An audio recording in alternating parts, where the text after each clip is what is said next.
The following is a presentation of the Retro Network.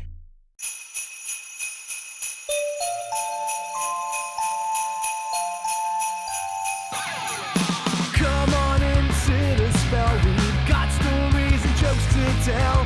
It's gonna be a great Noel. It's the Advent Calendar House. Muppets, Batman, Smurfs, and even Garfield's Halloween. We're gonna take a trip down memory lane. Frosty, Rudolph, and a bunch you've probably never seen.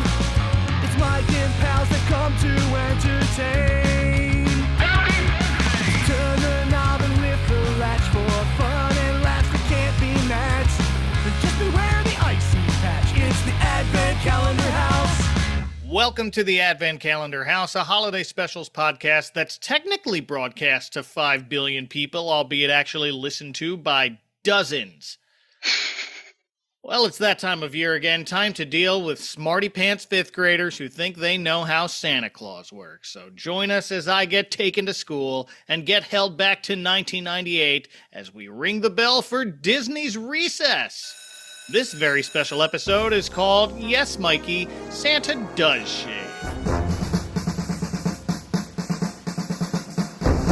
I am ever optimistic janitor watching the sunny skies for improbable snowstorms, Mike Westfall.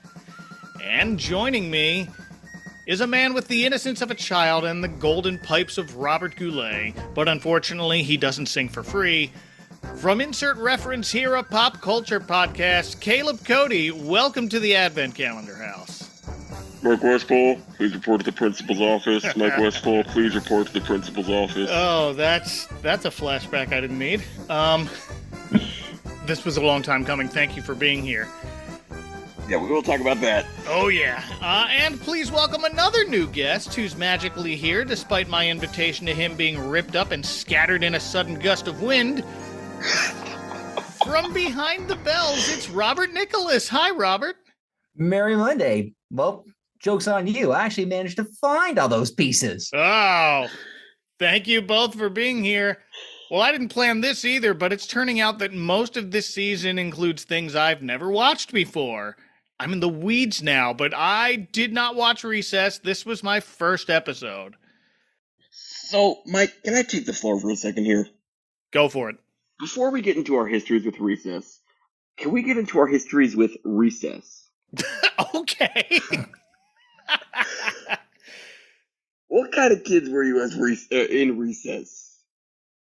Well, I mean, at least for me, that depends on which era, though. Let's just say we're doing the Recess era, like the end of elementary school.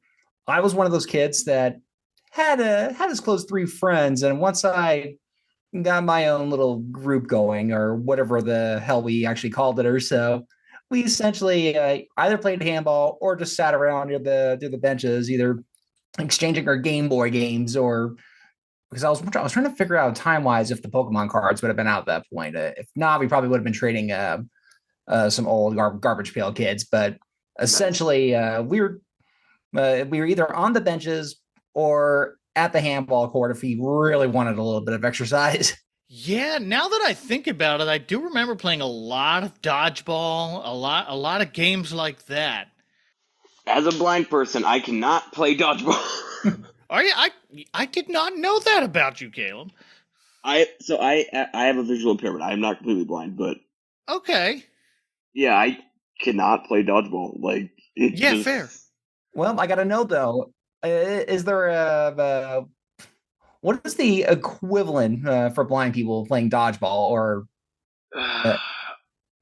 so you can have I don't know. Can you have a beeper in the, like? I don't know, because I have some sight, so I could see when the ball was coming at me. I also have horrible reflexes. Yeah, I was gonna say that doesn't sound like a good time. No, I guess this isn't really a blind equivalent of dodgeball, but basically we have a game in the blind community called goalball. If you want to learn more about goalball, I'm sure Mike will link it in the description. But basically, well, I'm gonna have to now. Yeah.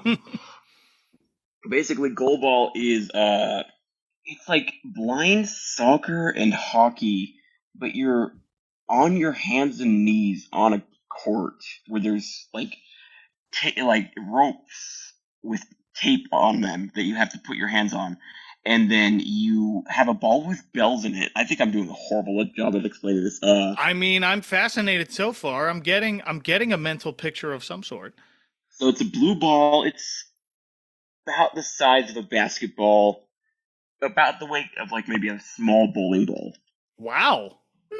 Like maybe a 3-pound, 2-pound bowling ball. Like nothing huge. Oh, okay. Yeah, like a little kiddie bowling ball. Okay. And basically the goal of the game is Right. No, because it's goal ball. Goal of the game is basically you have to try to score on the other team's goal while they're trying to block you. Like, so to block, you have to lay on your side and have your hands out. Like, it's really hard to describe this because you're also wearing blindfolds the entire time. Okay. It's very complicated unless you actually watch it being played in action or you've played it. Because I've played it multiple times. I almost joined a team, but then didn't actually happen. I'm definitely looking this up as soon as we're done with the call. I'm like, this sounds so interesting to me. I'm just like, ooh. Me too. Oh, sorry. You were saying about recess. Your history with school recess. School recess, I mean, now that I think back to it, I was more active than I expected myself to be, really. I was playing a lot of those games. Or like on days when I wanted to not be so active, I would have some sort of magazine or comic book that I was reading. For me, I guess technically elementary school was not super long ago, but still. The end of 5th grade, like 10 years ago-ish. Okay. 11 years ago, okay. Anyways, yeah, I'm a baby. I do know this about you. Yeah. For listeners who did not know, I was born in the early-ish 2000s. Yeah. So my recesses, I would play with my friend and now my co-host on my podcast, Fortuno. Okay. Nice. So we've known each other since 3rd grade. So, nice. Yeah, we go way back. And then this other dorky, nerdy kid, in the worst sense of the words. Oh no. He had the screechiest voice I've ever heard on a human being. Oh, well, I'm sure he's glad he had y'all. Yep. So our school had a ramada, which is basically just a gazebo with picnic tables under it. Oh, okay. All right. And we would play, like, role-playing games, like imagination games. I don't really know what to call it. Oh, nice. Yeah, all right. And so that was our recess when I wasn't throwing wood chips at other kids or trying to play basketball. But I was a very short child, which is interesting because I'm not a short adult. No? Okay. I was a very short child, and I am a very average adult. So I don't understand why playgrounds had, like, what are wood chips for? This is going to be a tangent. But I didn't have wood chips in my playground. It was grass or concrete. See, you're lucky. Or asphalt. Yeah, I actually had wood chips on mine, and okay. At that point, I think I was still going through that like era, thinking, well, wait a minute, most like playgrounds and places at school for recess actually had sandboxes or so, but I think by the time I was already in there, there wasn't a single speck of sand. It was either just wood chips or concrete. No, I don't even remember sandboxes at recess. So my school, we didn't have sandboxes, but my school had 2 playgrounds. So we had one for the kinder through 2nd, and then one for the 3rd through 5th. You know, ours had 2 as well, but I don't know if it was separated. But you know, it might have been. It was just one was on one side of the school, one was on the other side of the school, and whichever door you happened to be closest to, that was the playground you were playing on. See, I mean, I guess I'm going to get into the weeds, but basically my school, we were taught in like this, like awning, almost. Like there was just an awning with maybe 8 or 9 classrooms in it. And then there was a main school building that had like the rest of the classes in it. But that was for the younger kids. Okay. I was also in the gifted program, so that I should probably mention that. All right. Yeah. I mean, that sounds similar to the school my kids go to. Okay. Because it's a K-8 school, actually. So. And I will just also mention, I was a terror at, like, I was a pretty obnoxious kid, but I grew out of it. It was rough being a sighted, visually impaired person at my school. Well, okay, so technically I went to two schools during my elementary years. Okay. Then was homeschooled for the rest. Mm-hmm. So basically, my first school, I went to a school for the blind here in Arizona. Right. Mm-hmm. And then for the rest of it, I went to just a regular public school because basically I got kicked out. Okay. You got kicked. Oh, I want to hear more about that. Basically, I was too intelligent. They just weren't looking for students like me. Okay, yeah, they didn't have the resources to Yeah, teach. they didn't have the properly. resources. But neither did the school that I went to. All right. Anyways, sorry, Mike. You can have the floor back. No, fine. Thank you. I'm glad we went on to that. That was a fun little history with Recess the concepts. And now, since I have zero history with Recess the show, I want to hear yours. And let's start with Robert. Okay, so with Recess, this is a show that I was at the exact right age to watch this or so, because it usually came on. I remember watching it primarily on Disney's One Saturday Morning, which they aired on ABC's every Saturday morning. Right. And the first time I saw the show, I actually kept doing a lot of comparisons to Hey Arnold, even though the tones are a little different. Yeah. I kind of got a similar character vibe where, yeah, the kids are the focus, but the adults still play somewhat of a role in this. Yeah. Mhm. It's just that while Hey Arnold was clearly trying to go for, I guess you could say if Hey Arnold was cool jazz, like the music that it did play, Mhm. then Recess essentially was the rock and roll equivalent. Yeah, that's a comparison I was going to make as well. All right.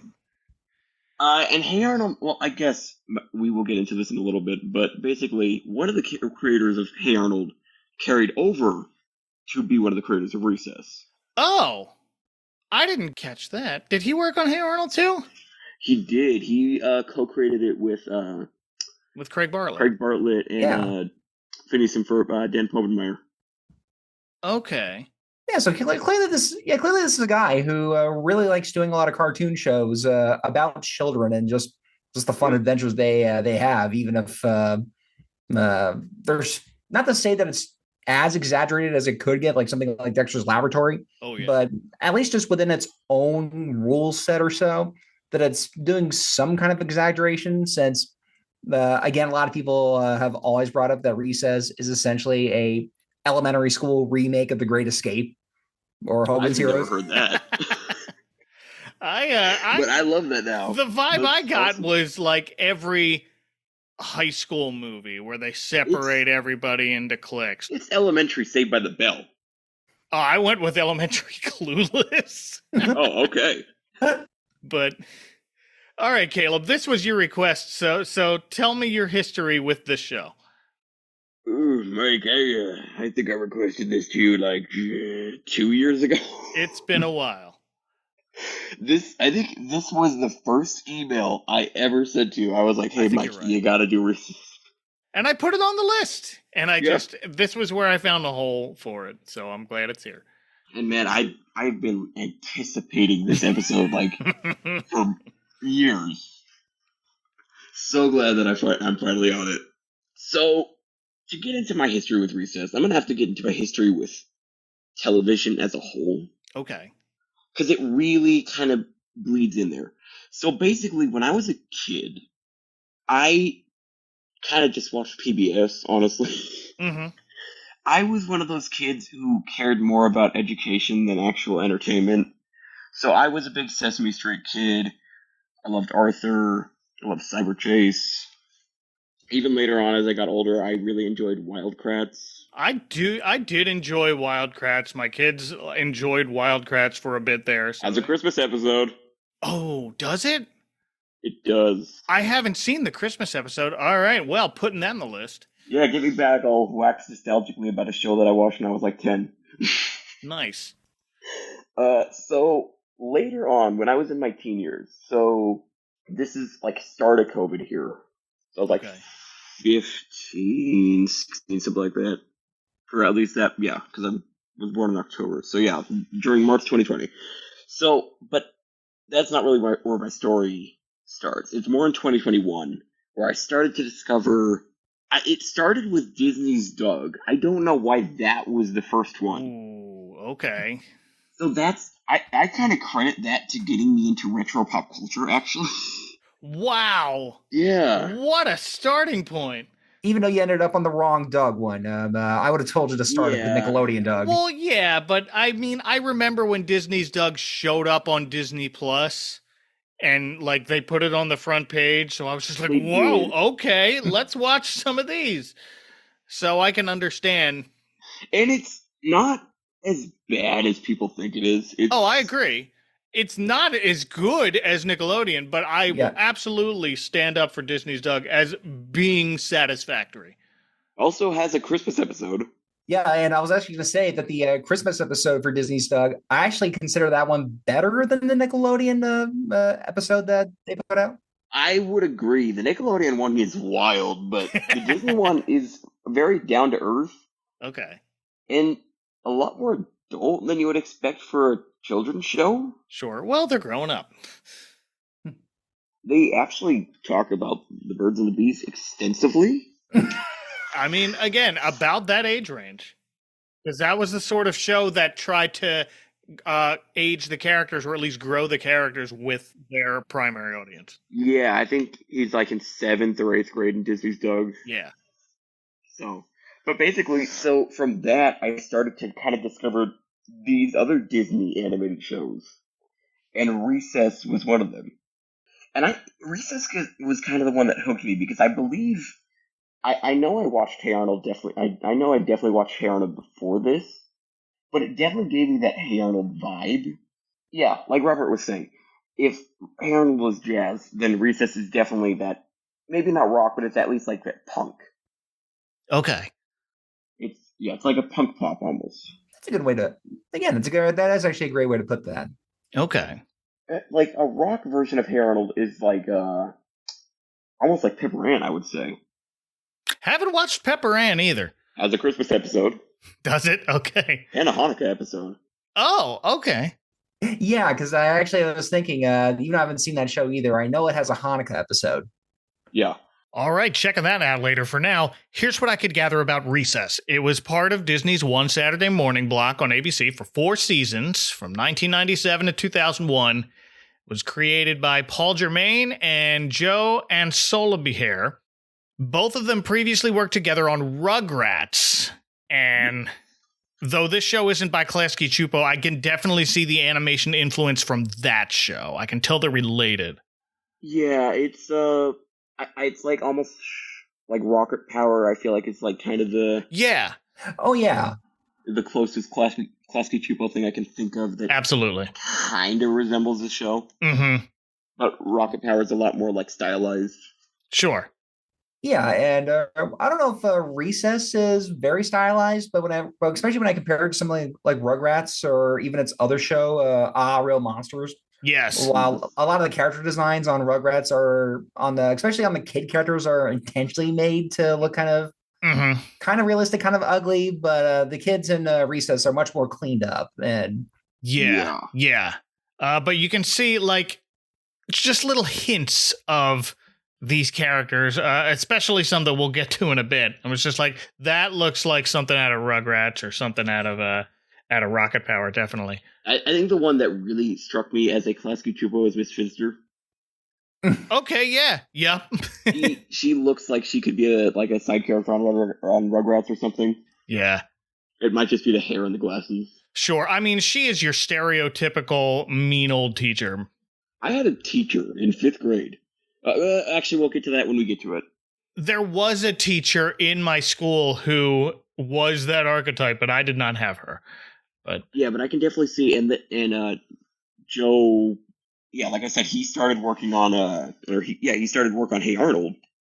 I can definitely see the influence from there as well. Mm-hmm.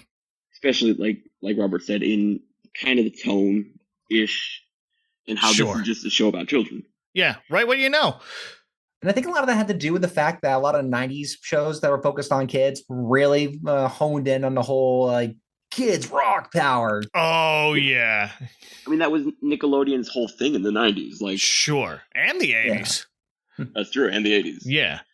And Bubble Tape. And bubble tape. It was all, yep. You got to put a bubble tape commercial in here, Mike. Okay. Don't have to twist my arm. No one in your life understands bubble tape. That's right.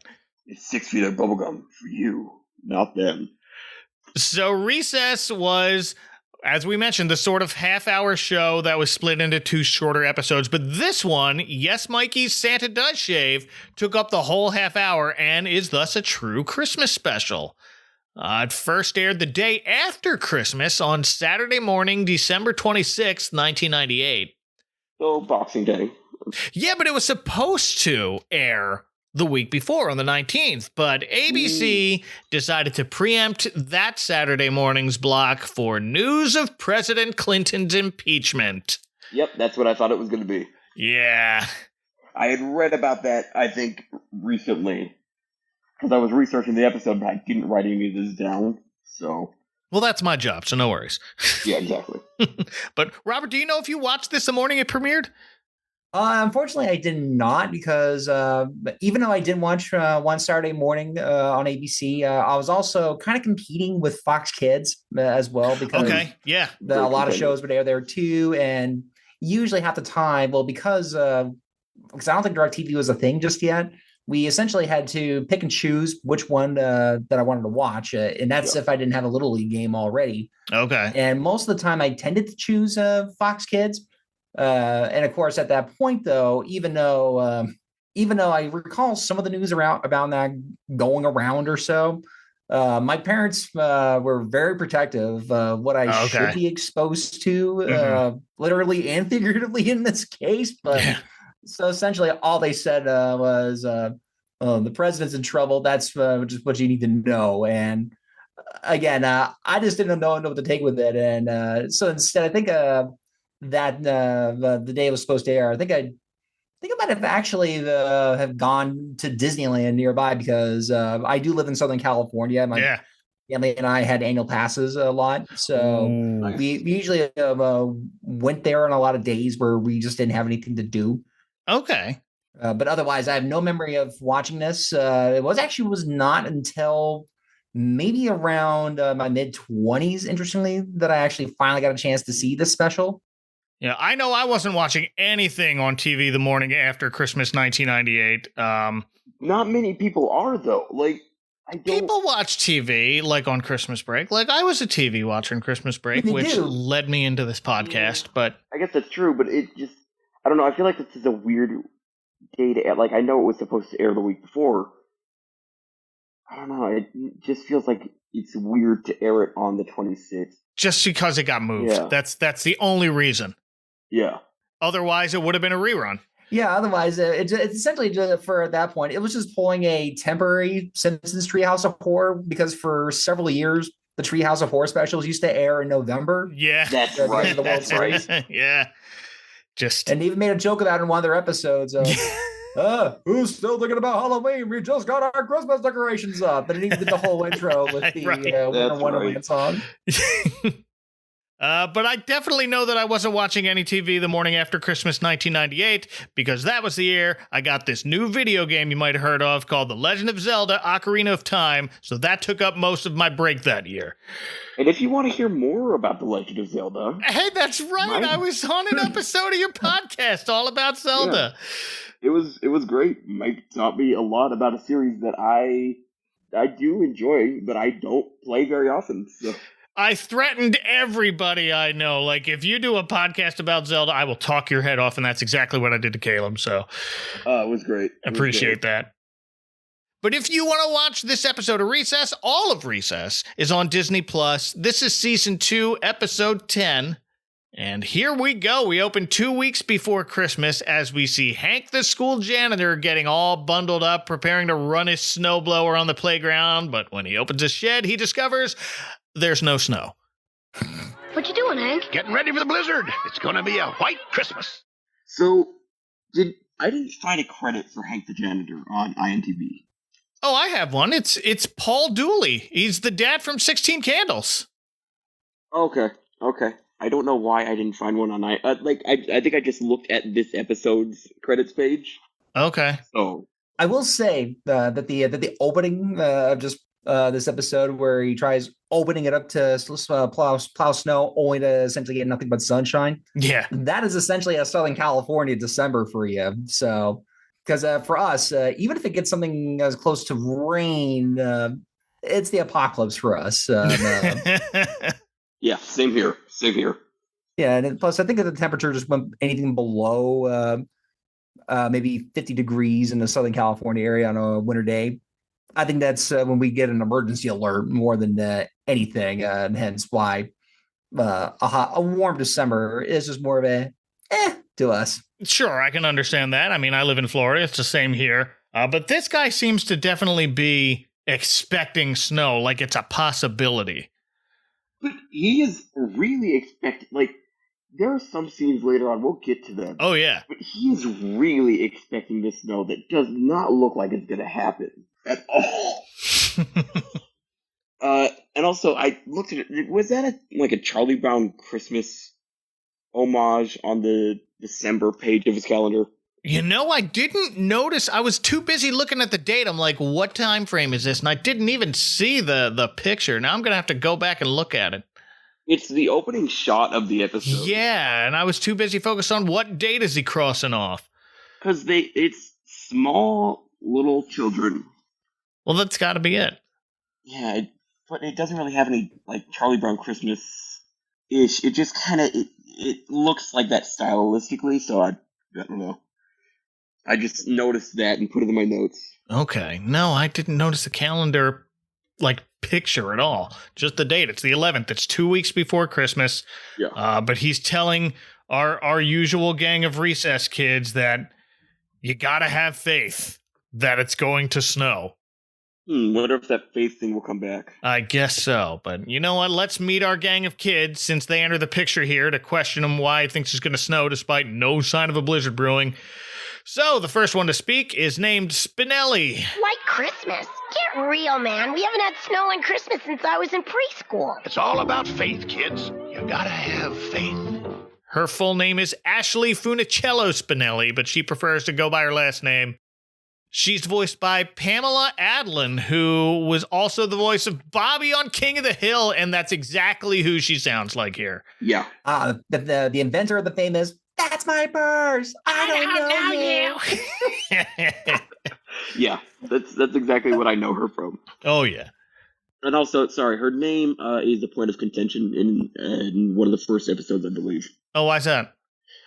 Because there is a group of students called the Ashleys, and she doesn't want to be part of them, so she... Oh, okay. All right. Yeah. Are the Ashleys like the girls in the bikinis out in the playground because it's so hot? Okay. Yes. I see. Well, that makes sense. Then we have what looks like the leader of this group, TJ, short kid in a backwards baseball hat. It's gonna be 80 degrees out here, but the little kids are acting like it's snowing. He is prototypical Zach Morris. Is he? Okay, he seemed like that. He seemed like just, I'm going to be the spokesperson of this group. Yeah. He is Zach Morris as a fourth grader. Okay. And he is voiced by Andrew Lawrence of the Philadelphia Lawrences. This is Joey and Matthew's younger brother. I did look this up. Joey appeared on Recess. Oh, did he? Yes, he played a character named Dudikoff, Okay. who they called the Dude. And sadly, Matthew Lawrence did not appear on Recess. Well, he was too busy on Boy Meets World around this time. That's right. But they were both Disney-owned. I don't know. He could have crossed over. Yeah. And also, Andrew Lawrence was on Blossom as a younger version of Joey Lawrence, or as Joey. Yeah, that I remember. And I talked about Joey and Matthew Lawrence back when Andy Williams took them to Finland in search of Santa. Yes, you did. Yeah. Andrew wasn't born yet at that time. He was 10 years old in 1998 when he recorded this. Yeah, I think that's about right. And I was going to bring up, too, that Andrew Lawrence did actually appear on an episode of King of the Hill with Pamela playing Really? another... yeah, it was It was the one where Bobby was a golf caddy, and Andrew Lawrence plays one of the other kids that encourages Bobby to ride a block of ice down some, only for him to end up hitting the guy who's like the chairman of the judging committee or so. Oh, So Bobby wow. was Okay. We have Vince, a tall, lanky kid in a basketball jersey. He is voiced by Ricky Deshawn Collins. Hey, when I was little, I used to get excited about Christmas. Besides Recess, he's best known as the voice of Tucker on Danny Phantom, which I've also never watched. But he's best known for this. Neither have I. Appears he was also on an episode of Blossom. Oh, really? Okay. I always try to look at connections in cast lists. So I'm like, what if these people appeared in together? So I'm trying to just pick out like things that stand out to me, but if they're only on one episode, I tend to glance over that. Maybe I need to do less of that. But all right. And I believe the episode of Blossom he's on is called Sitcom, where it's like a meta joke. Okay. They loved those meta episodes in that time frame, but they did. I think the dad is making a sitcom about his life. Okay. Because I just, like, for some reason, I just decided to binge Blossom, like, 2-3 weeks ago. Because it was on Prime, and I'm like, ooh, why not? Well, speaking of sitcoms with meta episodes, we also have a nerdy-looking girl with very big glasses named Gretchen Grundler. What a name. Ugh, horrible name. She is voiced by Ashley Johnson. I used to start my Christmas list the day after Halloween. I'd make 2 columns, one for educational toys and the other for research and technical pamphlets. Whom I know best from Growing Pains. Yep. Because her voice to me sounded so similar to the voice actress of Chucky on Rugrats, Christine Cavanaugh. I actually, for a long time, thought that was her that played Gretchen. I could see it, yeah. Yeah.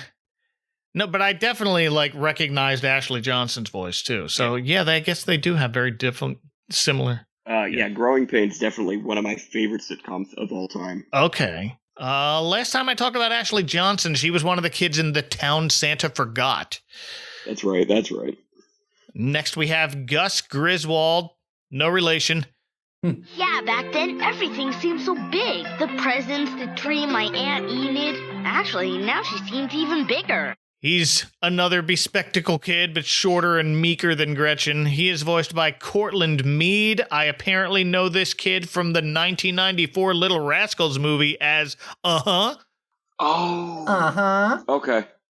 Gus was also sort of the character on the pilot episode of Recess, where he was the one that moves in and sort of introduces us to the rest of the kids and how he gets himself involved in that group. Okay. Well, so basically the pilot episode of Recess has, like every episode, has 2 segments. Mm. So Gus isn't in the first one. Oh. And then the second one, he moves in. Okay. So it is really interesting. Like, I wonder if they were just going to have it. Well, I don't think they were going to have it be a holdover because he's in every episode of season 1, but it just feels weird to have one segment without Gus, and then the next segment is, hey, it's the new kid. I feel like I would just start out with the new kid. Well, he's in the opening credits and everything, so I guess that was part of just introducing everybody. Someone's got to be the new kid, and that's just the order in which they did it. Yeah. Especially since he's also the one character who, to me, for a while, always seemed like a 1950s he does. School character. Yes. Which, of course, since it is said later that he is a military kid, the way the haircut is, that explains so much. It does. And finally, we have Mikey, our main guy of this story. Mikey Blumberg is the biggest, tallest member of the group. He's the gentle giant type. Dear Santa, I hope everything is going okay at the North Pole. How are Mrs. Claus and the elves? Doing well, I trust. As you might expect, I have a few requests. I had a friend in elementary, he was an acquaintance. Okay. Who looked exactly like him. Really? Just swap out the blonde hair for, brown. I guess, brown and black. Yeah. And he looked exactly like him. Oh, wow. Mikey is voiced by Jason Davis, the late Jason Davis, sadly. Yep. But he was best known from this show. He also played Chris Farley's younger self in Beverly Hills Ninja. Okay. I haven't seen that movie in a very long time, but I have seen that movie. So yeah, it's December, but it doesn't look or feel like it. But the younger kids are faking it as best as they can. So it seems like some of those younger kids are part of the fourth grade class in other episodes. Yeah, I mean, cartoons that happen in school, like, yeah, they just age them up and down based on convenience and plot necessity. But because I was looking at some of them, I'm like, they look exactly the same age as the rest of the group. Like, why are they the younger kids? Well, there are some, like, even younger kids, very unfortunate looking younger kids making a snowman out of mud. I think those are the kindergartners, because I know the kindergartners are essentially treated on the show almost like tribes people. Like tribal Indians. Yeah, I had to pause and look that up. I'm like, because one of the kids' war paint almost borders on blackface, and I was like, what is happening here? It's rough. It is. But I also took this as a sign that many of the producers that had children that were kindergarten age hated them at that age and probably decided, okay, they're just nothing but chaos. So we're just gonna make all the kindergartners just chaotic, wild child. Yeah, they're feral Lord of the Flies children. Well, I believe that they did a special, like it was like basically the series finale called Recess Taking the Fifth. And in that, we see some of the kindergartners in first grade now, and they've like gotten rid of the war paint and the and like the broken English. It's very odd. Now that they're in first grade, things change.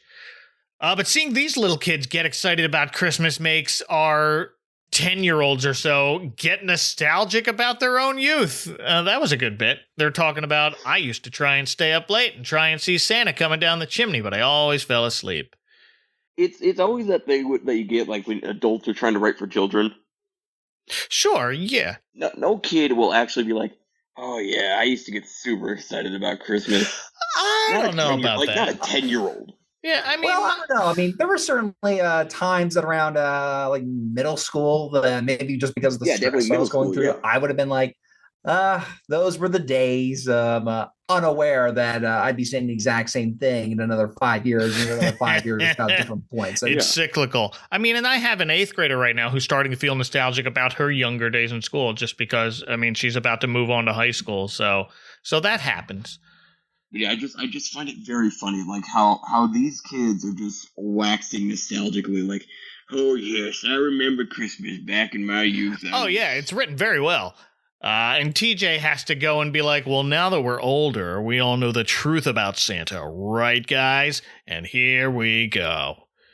Okay, question. When did you guys learn about Santa? About this age. I was 9. Okay.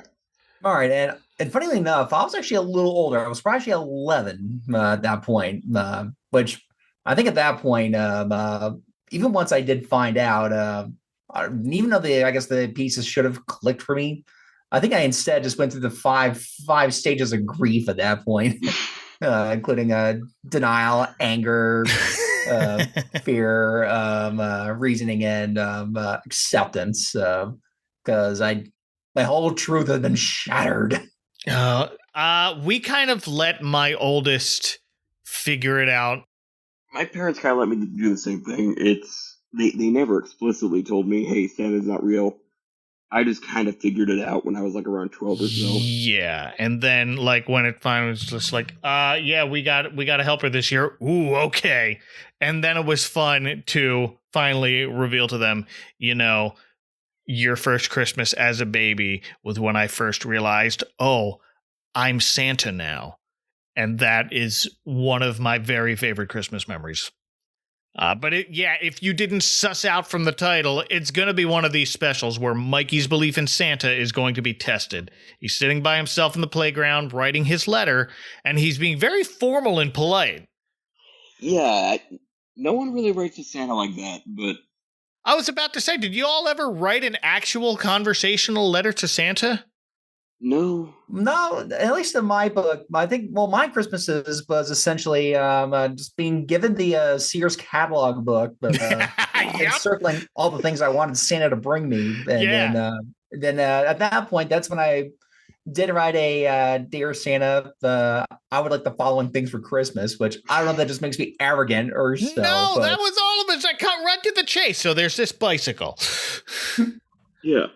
And for me, it was just like, hey, Santa, I'll just give you a list of what I want. Like, I'm not going to be all formal with you. I'm just saying, hey, I want a new headset or something. I don't think I was asking for a headset at 10 years old, but maybe the letters would have been more formal if Krampus happened to be a thing where the kids either had to be nice in the letters or Krampus was going to come and terrorize them. I feel like I may have had like a school assignment where we had to be a little more formal with letters to Santa just as a writing skills tool.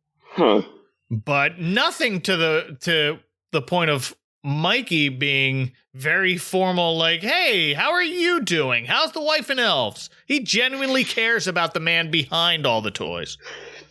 And that is Mikey in general. He's just the gentle giant character. Yeah.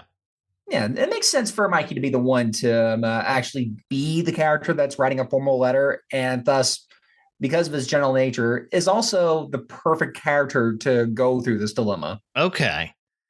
Well, Spinelli asks if he's still sweating over this letter, but now the conversation stops there. He insists Santa has a special column for lazy writers on the naughty list. This was news to me. So it's December 11th. You should have written your letter at least a week ago if you're not a lazy writer. I guess. And then just to date this in the late 90s, he adds, once Santa goes online, it'll be much easier. So, Caleb, as someone who's never known a world without internet, have you ever emailed or otherwise submitted your letter to Santa online? No, I haven't, actually. I did not know you could do that. Interesting. Yeah, no, I don't think my kids have either. It was just always a letter. Like, it was just always a piece of paper. I never emailed Santa Claus. I didn't, can you do that? Does Santa have an email address? He must. I mean, it definitely exists. It absolutely is a thing. I mean, I think the thing, though, to keep in mind, though, is that there's probably tons of different, quote unquote, emails to Santa, but... Oh, yeah.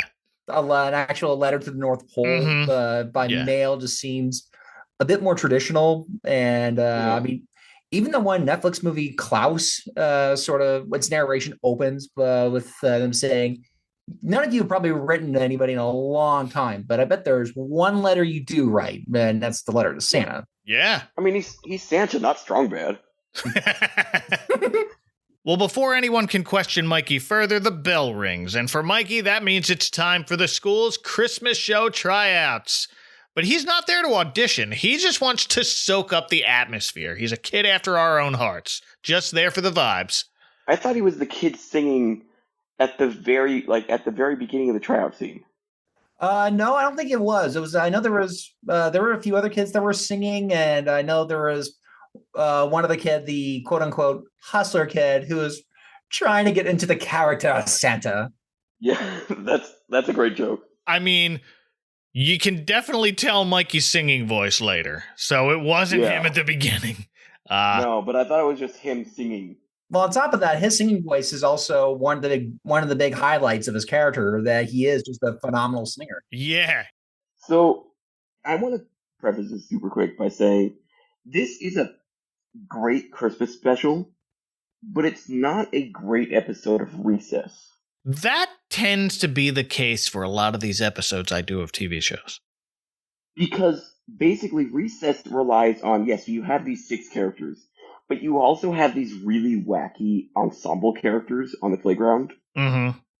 And I only get hints of them. Yeah, they usually get something to do, or, usually King Bob has something to do, or, Hustler Kid has something, and they all usually get a spotlight anyways. At least all of them have a spotlight episode in the series. Well, I mean, this is where my comparison to something like Hogan's Heroes and Great Escape comes in. Okay.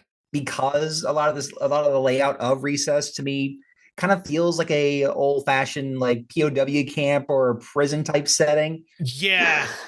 Where all the other kids are just sort of scheming and doing their own thing, and the teachers are sort of they're the authority figures, which they have to be, even though sometimes they're nicer than the others. Some of them, like Miss Finster, are obviously meant to be meaner. And on top of that, even the theme song for Recess, to me, just has a similar sound to the Great Escape theme. I was gonna say, it's like a almost boot camp sound to it. Like, oh yeah, that's the vibe they were going for. I was gonna, after you mentioned, I was just like, oh, that makes total sense now. So yeah, basically, Recess is this microcosm of society. Yeah. So you have the king, slash like appointed ruler. Mm-hmm. You have the insane people who just do their own, like, a lot of the main characters who aren't, a lot of the recurring characters who aren't TJ and the gang have, like, jobs. So you have the diggers, you have the swingers, you have the singer kid, you have, like, there are so many just random characters who might get a spotlight. My favorite of these characters, and I'm sad that it doesn't appear in this episode because I think it could have actually a lot to do, is in like maybe late season 2, early season 3, they gave TJ a rival basically. Okay. And it named Lawson, and he is a great character. I think he adds a lot to the show. Did he just not show up at this point? Because this is mid season 2. Yeah, he might not have come until season 3, but I think he could have added a lot to this episode. There is an episode of Recess where he starts his own Recess-esque crew. And that's a pretty good episode. Well, it's time for the tryouts to begin, and they're called to order by Miss Finster. Okay, pipe down, you hooligans, or you'll be in detention till Christmas yet to come! I watched Frosty Returns in an earlier episode of this season, which had a very similar looking and sounding character, and I thought maybe Miss Finster was also voiced by Andrea Martin, but no, it is April Winchell, who's a Disney voiceover legend. Yeah.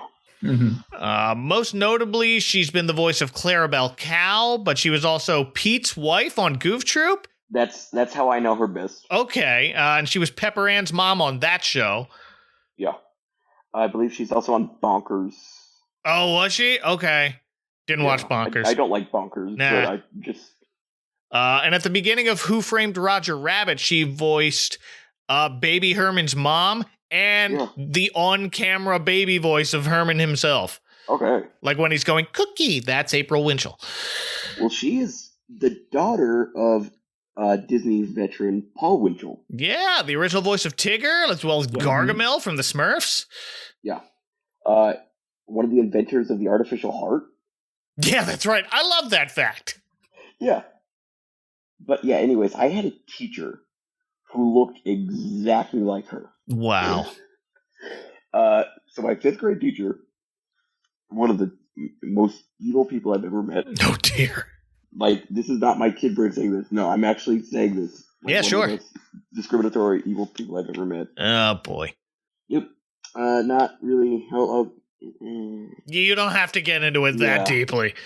I'll just say, not a nice person, and she would put me in front of a computer all day instead of letting me in with the rest of the class and the lessons. So. Oh, okay. Like, she didn't know how to teach you, so she just didn't. No, she didn't know how to teach Oh, okay. Yeah, well, but yeah, I think Miss Finster has a bit more heart to her. Well, there's even an episode where Spinelli ends up staying at Finster's place. That's right. Because it turns out that her parents are actually good friends with Miss Finster. In that episode, she's basically like kooky grandma. Interesting. I believe she also falls in love with Hank the janitor at one time. Oh, I can see that working. Okay. See, it is Clueless. That's a pretty good episode. So right as Miss Finster attempts to get the kids trying out to line up, in walks the school principal, Mr. Prickly, along with some Hollywood producer named Mr. Bream, who's looking for a school to shoot a holiday TV special at. Ah, Miss Finster, this is Mr. Breen. He's from Hollywood. He's looking for a school to use in his holiday TV special. It's not a TV special, Prickly. It's a global satellite non-denominational extravaganza. I've told you this 3 times. Right. I love that. That's great. I mean, it's the late 90s and everybody's going after overtly PC culture that didn't really exist, but everybody had to like exaggerate how bad it was. But see, that joke still works in 2026. Oh, it absolutely does. Yeah. I remember South Park this same year made the same joke about their school holiday show. The mid-90s was when I first started hearing people grumble about we can't say Merry Christmas anymore, and we're not getting into that here or ever, but this is where that started. It was dumb then and it's dumb now. Sorry. You're going to talk about Prickly. Talk about Prickly because I really want to talk about his voice actor. Oh yeah, it's Dabney Coleman. Oh yeah. Okay, Mike. We probably have the same. Yes, we do. Okay. Well, Robert, where do you know Dabney Coleman from? Well, given that if he's not playing a cop or an authority figure, I think the first time I remember him, and I still remember him to this day, was actually his role in War Games, being the one to essentially talk to Matthew Broderick to see if he was working for the Soviets. Only to find out that no, he was just a kid who decided, I'm going to play this video game, only to accidentally turn on the NORAD computer and make him think the Soviets were launching. Right, yeah. My brain says War Games, but Caleb, what does my heart say? Muppets Take Manhattan. That's right. He's the scam artist near the beginning of the Muppets Take Manhattan. That he tries to scan the Muppets early in the movie and tries to take Gonzo and Camilla hostage till Animal chases him off. Bad man. Mike, did you know that I watched that movie in New York with Frank Oz? What? Yes. Really? Like what? Like at a screening?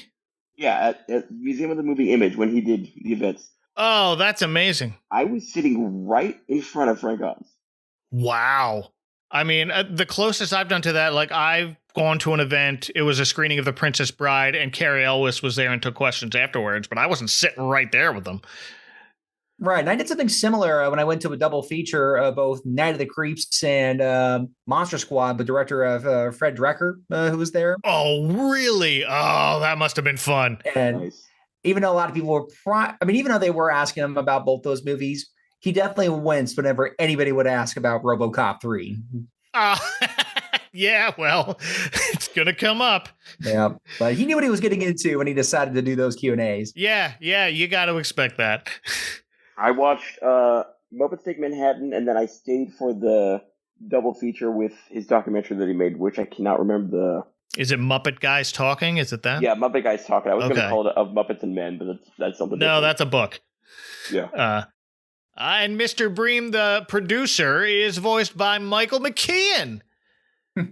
And believe it or not, this is the first time he's come up on the podcast. I'm going to ask, really, if you remember the first thing you saw Michael McKean in.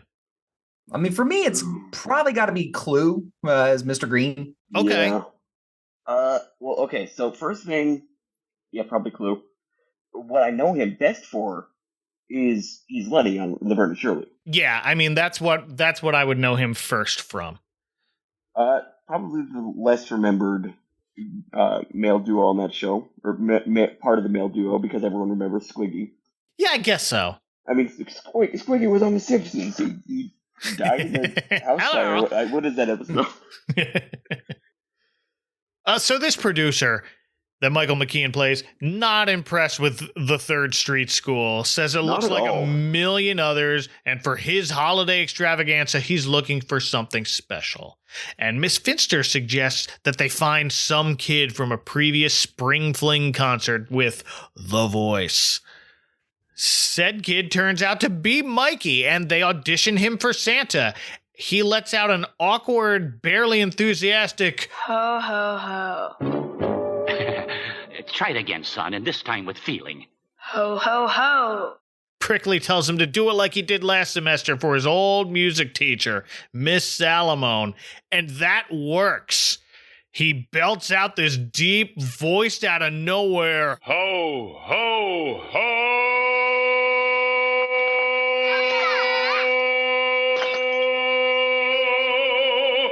So this is a callback. Yeah! Apparently this whole gag is from a previous episode. Yeah. So Mikey's singing voice is Robert Goulet. Okay.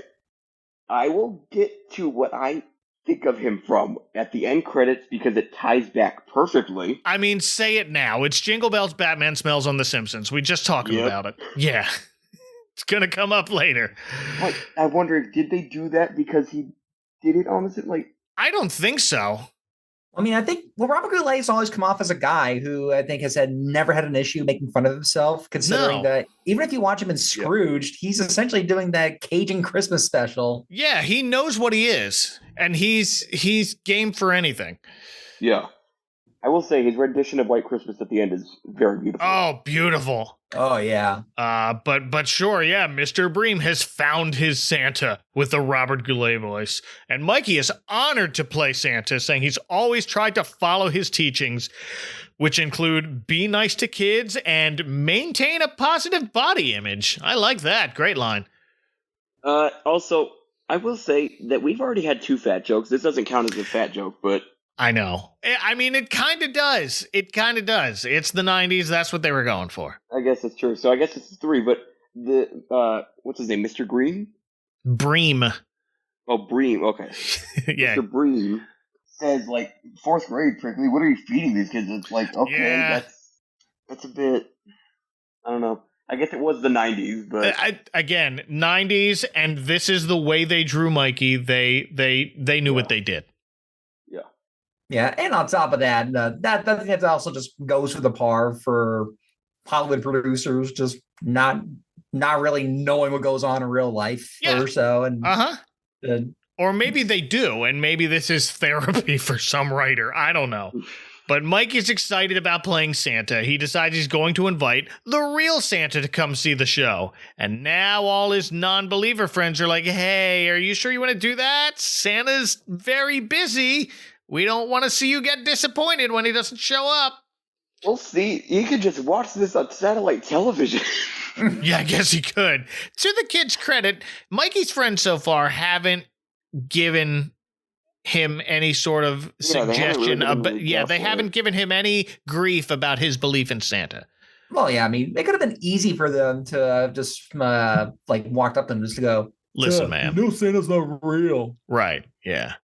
Which, even if he did, I don't think Mikey, he just would have laughed it off and just done something else. Well, yeah, and someone's about to try and do just that. It's the most hated kid in school, Randall Weems. Hey, any of you guys remember the zip code to the North Pole? Ha! Santa's zip code? That's easy. It's all zeros, like you. This kid's name is Randall, and he reminds me so much of the Randall from Monsters, Inc., Oh, I didn't even make that comparison. Oh, both in posture and general jerkiness, it was like the same. Oh, wow, yeah. Well, plus this kid, he's clearly going to grow up to become Steve Buscemi. I mean, like a nastier Steve Buscemi in that case. I mean, if anything, I feel like his adult version is going to be a cross between Steve Buscemi and Richard Nixon. He does kind of have a Nixon-y quality to him now that you say that. Wow, good pull. Well, it turns out Randall also tried out for Santa, but now claims he doesn't play characters who aren't real, and everyone gasps in horror. I will say, if you're going to be in any production in your entire life, almost any character you're going to play is going to be a fake character. Yeah. Yeah. Also that. I know this is supposed to be an insult, but it doesn't hold up to scrutiny. No, he's just trying to be a jerk. Randall is voiced by Ryan O'Donoghue, who around the same time was also in Batman Beyond as Terry's little brother Matt. That's right. Yeah. He did additional kid voices in Toy Story and A Bug's Life and The Iron Giant, and in the direct-to-video Disney sequel to The Lion King, he voices Kovu, whose mother was one of Scar's exiled followers. I actually love that movie. Oh, it's a great movie. Yeah. I feel like I actually did an episode about that, about Disney sequels and direct-to-video in general recently on my show. Okay, nice. And I think that some of the Disney sequels are terrible, but I think some, like The Lion King 2, are pretty good. The Lion King has, consistently decent sequels and prequels and stuff. Like 1.5 I thought was brilliant. And the whole series, The Lion Guard, one of my daughters was super, super, super into it. It's pretty good. I remember watching it when I was younger. Yeah. I think it also has a Christmas episode, if I'm not wrong. Really? Missed that? Okay. I think it's like called Timon and Pumbaa's Christmas or something. Wow. Oh, yeah, that one. That makes sense. They're in it every once in a while. The Lion King is my favorite Disney animated movie to begin with. It's a good pick. I've actually acted in a stage production of it. Have you? Okay. Yeah. Nice. I was Scar, so that was fun. Meaty roll. Well, Spinelli scares Randall off by threatening to show him the true meaning of Christmas punch. That means nothing. Well, it's too late. The damage is done, and Mikey's very confused. He is shocked to learn that there are people who don't believe in Santa. He's like, well, at least we all believe in him, right, guys? Perfect mirror of TJ's earlier comment. Yeah. And they hesitate. They try to explain, it's not that we don't believe, we're just not sure. Yeah, that's the ticket. Mikey's no fool. He understands that all of his friends think there's no Santa. You have to admit, Mikey, the concept of an overweight man in a red suit delivering presents to several million children all in one night is a tad difficult to accept. I don't think you need to bring his weight into it. TJ tries to apologize here, but no, don't feel sorry for me, Mikey snaps. I feel sorry for you. And he vows to prove to them Santa's real and storms off as we fade to commercial. And this is what I really appreciate about the group here, that rather than just feeling like that there had to be a moment for TJ just to try to tell Mikey this, it was just more of them all being thrown like on the spot, just not realizing that this was going to happen. And thus they tried to do their best to come up with the answer. But like you just said, Mikey's already a smart kid. And to me, it's just a really well put together situation that they now got to deal with. Mm-hmm. Well, I was thinking, were these kids told Santa isn't real? Or did they figure it out for themselves? They never really make it clear. It's just they know. Yeah, they don't. Also, something I've been thinking about a lot lately is the idea of an ensemble cast with 6 characters. I don't know why this came to mind the other day when I was just thinking about this episode and Recess in general, but I feel like a lot of shows with ensemble casts do have the 6-character deal. You know, it just seems like an easy number to work with, and you have that's like a good stopping point for personalities. With that many characters, especially for a 30-minute show, even especially like this one that's split into 2 episodes technically, trying to navigate through that many characters, can be difficult. But the kids have enough personality that it probably wouldn't be too hard to come up with just continuous scenarios, especially if they want to, switch focus, which they cleverly did. Yeah. And like there's a template that can be, I'm thinking of Saved by the Bell has a main 6. Yeah, see, that's the one I was thinking about. A main 6, My Little Pony had a main 6, MANE. What was the other one I was thinking of? Friends, I was thinking of. Friends, as well. Of course. Yeah, I was like, what was the first thing? Yeah, so that's a good number to where you can kind of rotate whose turn is it to have a main episode, and this is Mikey's. Yeah, those were the 4 that kind of came to my head. But basically, I've been thinking about this a lot recently because I'm developing something. I will kind of tag it at the end. Okay. Maybe I'll have a trailer out that Mike will put in the episode. I'm not sure, but... Well, all right. Fingers crossed. And I've been thinking 6 main characters is a good amount, but why is it always 6? I think that's just how it works, because you can slice them up into couples, 3 couples or 2 trios, and it's it's a good number, to split them up. It's usually an even balance anyways. Right. 5 or 6. 5, like I'm thinking, did Scooby-Doo have 6? No, they had 5, but still, I mean, yeah. Well, I guess if you include Scrappy, they had 6. Yeah, sure, fine. Hey, you mugs, stick around. There's more kicks ahead. Hee-yah! It's the truth. Your principal can't smile, can't swim, can't rap, and I can't stand bubble tape. Your school driver, can't drive, wears curlers, makes funny noises, won't try bubble tape. No way, Jose. Bubble tape. It's 6 feet of bubble gum for you, not them. Marker. And action. Merry Monday, everyone, and welcome to Behind the Bells. Imagine making a child take something it doesn't want just because he bought too many of the wrong toys. You guys give up, or you're thirsty for more? Join us each week as we go behind the scenes of your favorite Christmas classics. Oh, Santa's got a little trick up his sleeve. Someone should remind her that Christmas is more than barging up and down department store aisles and pushing people out of the way. Our weekly show explores the magic behind that Christmas magic. Clark, that's the gift that keeps on giving the whole year. For Christ's sakes, it's Christmas. Join us as we explore that Christmas magic every week. Hello, I'm Caleb Cody from Insert Reference Here, a podcast where we discuss all things pop culture.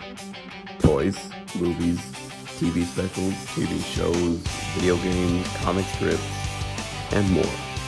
Join me and my co-host each week where we bring in a guest for fun discussions about such things as forgotten TV series, what is the best Christmas special, a compilation of the best novelty songs, with many tangents along the way.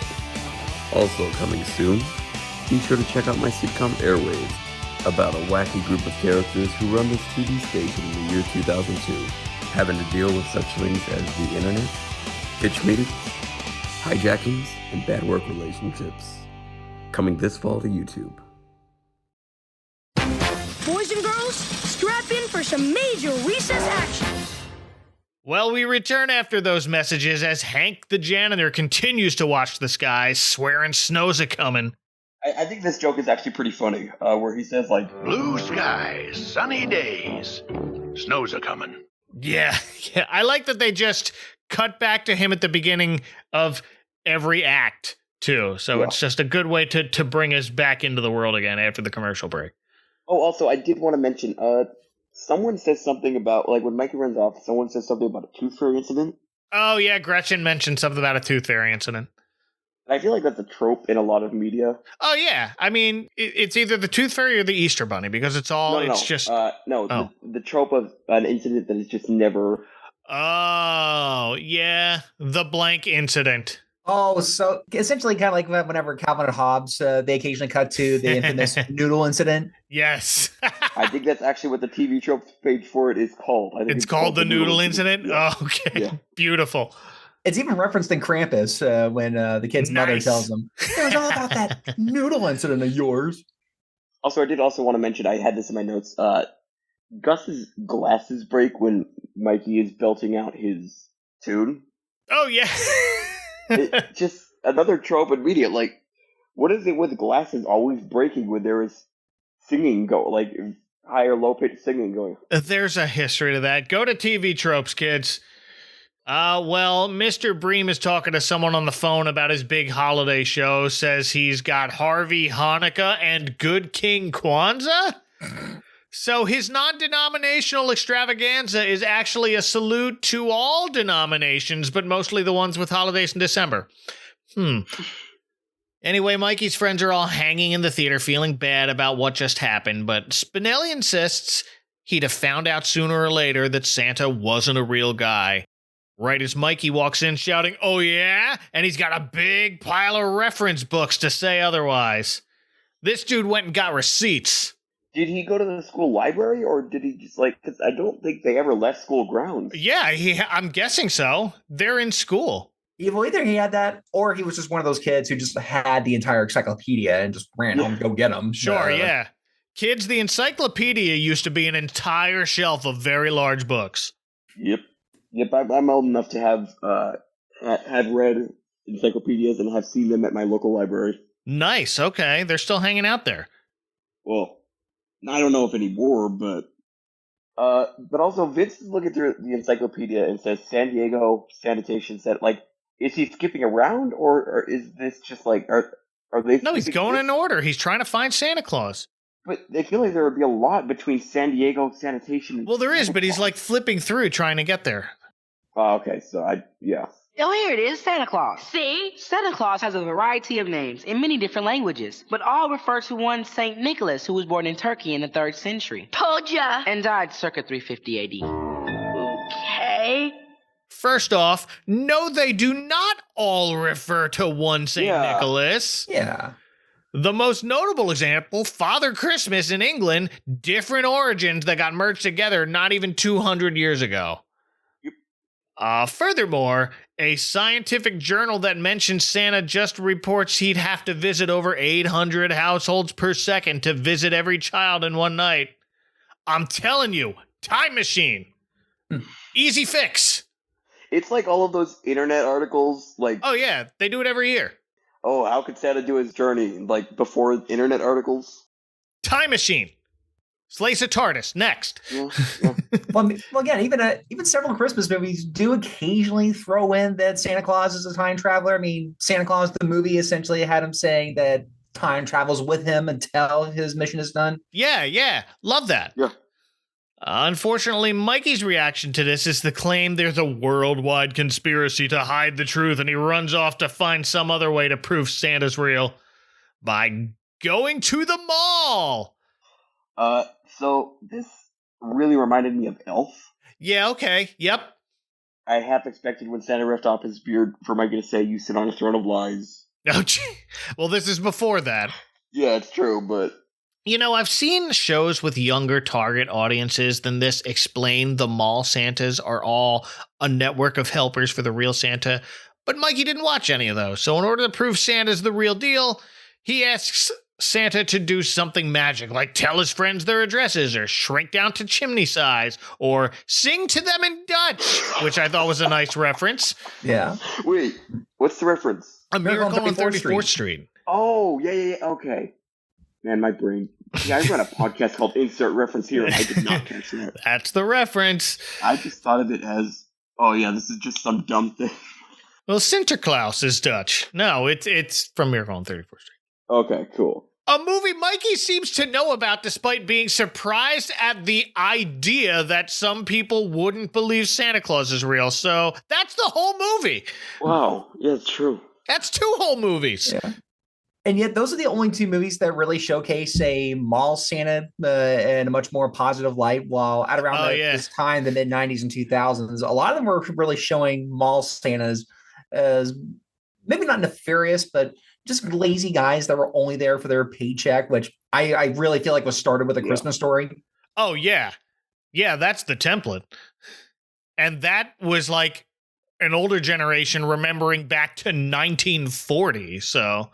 Yeah, even though, again, the movie does highlight how scary it can be for some kids to have get up there, while for others, which even though there are like better networks and even whole agencies that help get Santas to certain malls and get the good ones in there. But in the olden days, sometimes they could just get what they get and, well, just hope for the best. Oh, yeah, that was a long time coming. I also wanted to point out super quick, you don't usually see a show like aimed at this age demographic tackling something like this, like disbelief in Santa Claus. Yeah, I guess not. It's always like a more adult show. Well, I mean, I was going to bring up too that there's another show on Nickelodeon called As Told by Ginger. That even though that one too is a half Hanukkah, half Christmas episode, the B plot is also about one of the kids essentially trying to convince him that Santa is real, even though the kid's like, well, the only thing I've ever wanted Santa to bring is for my father to return for Christmas or so. Just getting into that really deep subject matter or so. Yeah. But then again, that show was always meant to be just a little more serious, even though it still had its fair share of silliness to it. Okay. Well, I think that was a Klasky Chupo show, wasn't it? Yeah, it was. Okay. That's right. But yeah, you really don't see shows aimed at this demographic tackling this. And I think this episode is really interesting because it kind of peeks into a world that children kind of have to think critically. Like, is there a Santa Claus? Yeah, well, again, I mean, if these are 4th, 5th graders, that's kind of when a lot of kids start to get into this realm. So maybe it's perfect that they're doing this. Like, I wonder if this ended some child's belief in Santa Claus. Or enhanced it. Yeah, I guess that's true. Well, I mean, I in a weird way, this probably would have enhanced it for me because one of the reasons that I didn't make the discovery about Santa until I was 11 was because I actually did look it up in the encyclopedia and saw that Saint Nicholas was a real person, which, I already knew from Sunday school, but that to me was like, oh, well, if he's right there, then yeah, of course he's real. Yeah. Yeah. Done. Unfortunately for the Santa in this, it's a grotto style setup, which I wasn't expecting, but yeah. Oh, also, I did want to mention that the girl working as the elf is the most uninterested teenager working at the. Well, I guess that's a trope with mall Santas. Yeah, that's kind of a common joke. Yeah, it's a common trope, but that's every mall Santa has your assistant who's like a teenager trying to make some money over the holiday. Welcome to the North Pole South. Toilet-trained children only. There's a $6 donation for photos. But unfortunately for this Santa, Mikey's a big kid, and this Santa can't take his weight on his knee, so he ends up pushing Mikey off. Well, boys and girls, your friend is too heavy. Ow, my trick knee. Trisha, get Lenny in here to cover me. Which I swear The Office stole that bit. Kevin. Yeah. Oh, man. Paul Dooley also voices this mall Santa who ends up ripping off his beard right in front of these kids. Thankfully, again, it's a Santa's Grotto style setup, so only our group of kids see this and not an entire line's worth. But Mikey still gasps in shock and horror. Well, I mean, that's a heavy thing. I mean, even though, it is a grotto style, but the fact that this guy, he doesn't walk off the job and rips off his beard. I mean, he just rips it off right in front of them, just to essentially say, this is the real guy. Yeah. You happy now? Mm-hmm. And you can't have a visit with Santa gone wrong without finishing it with the gag of getting your photo taken at the worst possible moment. Somebody call Lenny. Mikey's okay, though. He's quickly explained it to himself that this Santa was an imposter. Yes, they come out of the woodwork this time of year. The real Santa is actually in the annual Christmas parade, which is apparently happening right now. Late on a Friday afternoon, apparently. While children are still in school. Well, I'm guessing this might be after school if the tryouts were happening. Yeah, I don't think these children just wandered off the school. No, yeah. Yeah, I mean, timing doesn't make sense, but I just explained that away, parrot the Simpsons joke. A wizard did it. There you go.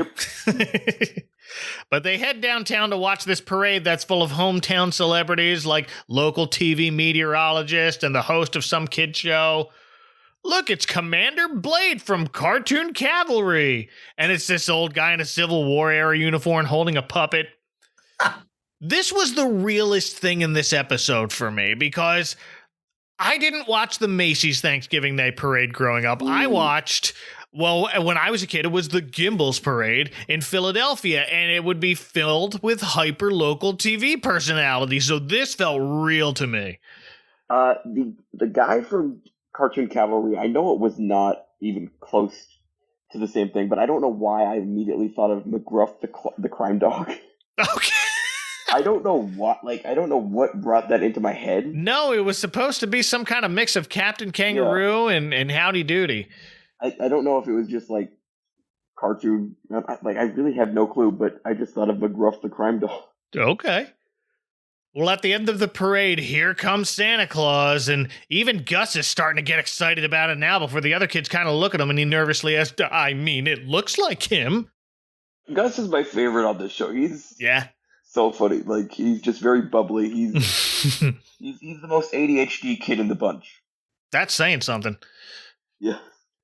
Well, TJ tries to stop Mikey, but he's too determined to prove this is the real Santa, so he runs out into the street in the middle of a parade, right in front of the float, which has to slam on the brakes. Don't do what Donnie Don't does. Right. calls out, Santa, it's me, Mikey, and asks him to tell his friends that he's really the real Santa. And to this guy's credit, he tries. He does try. I need your help, Santa. See, my friends here have lost their faith. Tell them how you really do live at the North Pole, and how you really do fly in your sleigh, and how you really are the real Santa. Ho, ho, ho! Mikey's right, kids. I am the real Santa Claus. I left my workshop for the day to ride in your parade because, I needed a break from all the sewing and hammering in the toy shop.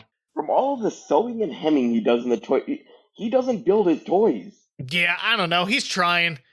He's trying. Yeah, exactly. Well, we'll figure it out. But yeah, and then he adds, to prove I'm real, let me give you some homemade Christmas candy. But as he reaches for the candy, which is apparently in a briefcase on the back of the sleigh float. Specifically, caramel cubes. Caramel cubes, yeah. Well, they're in a briefcase for some reason, but when he reaches back there, his hat and his beard come off. Not only is this not Santa, but it's the mayor. Mayor Fitzhugh!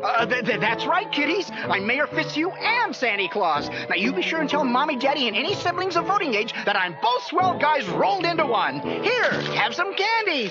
Mayor Fitzhugh is voiced by Ronnie Shell, whom Wikipedia tells me is best known from the 60s sitcom Gomer Pyle as Gomer's buddy Duke.